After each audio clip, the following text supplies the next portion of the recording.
இன்றைக்கி என்ன சமையல்னு பார்க்கலாமா? சூடான சாதம், அதுக்கப்புறம் பார்த்திங்கன்னா சௌ கூட்டு, நல்ல க்ரீமியாக சூப்பராக இருந்துச்சு. பருப்பு தேங்காயெல்லாம் விட்டு கூட்டுது. அதுக்கப்புறம் நல்ல சூடான ரசம், இந்த மலைக்கு இதமான சூடான ரசம், ஒரு எம்மியான துவையல். இதில் வந்து கருவேப்பிலை, கொத்தமல்லி, புதினா, காய்ந்த மிளகாய், உளுத்தம்பருப்பு, கொஞ்சம் பெருங்காயம், புளி, உப்பு இதெல்லாம் வந்து வதக்கிட்டு அரைச்சிருக்கேன். கொத்தமல்லி புதினாலும் லேசாக வதக்கினா போதும், ரொம்ப வதக்கணும்னு தேவையில்லை. கூட்டுக்கும் துவையலுக்கும் போட்டுக்கிற மாரி நெய்யும் எடுத்து வச்சுருக்கேன். சூப்பராக இருந்துச்சு இன்றைக்கி காலைல சமையல். நைட்டு டின்னருக்கு பார்த்தீங்க அப்படின்னா சூப்பரான அரிசி உப்புமா. அரிசி உப்புமா எப்படி செஞ்சேன் அப்படின்னா, இதில் துவரம்பருப்பை வந்து ஒரு டேபிள் ஸ்பூன் வந்து தண்ணியில் ஊற வச்சுட்டு மிக்சியில் வந்து குறப்பாக அரைச்சிட்டு அதுக்கப்புறம் இதில் சேர்த்துக்கிறேன்.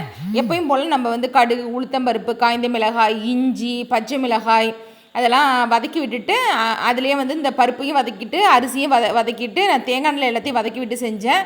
தேவையான அளவு உப்பு தண்ணியிலே போட்டு கொதிக்க விட்டு அதுக்கப்புறம் வந்து நல்லா கொதித்து தண்ணிலாம் வந்து கொஞ்சம் வற்றுனதுக்கப்புறம் நான் வந்து குக்கரில் வச்சு ஒரு விசில் வந்ததுக்கப்புறம் ஒரு சிம்மில் வந்து 5லேருந்து 10 நிமிஷம் வச்சோம் அப்படின்னா சூப்பராக இருக்கும்.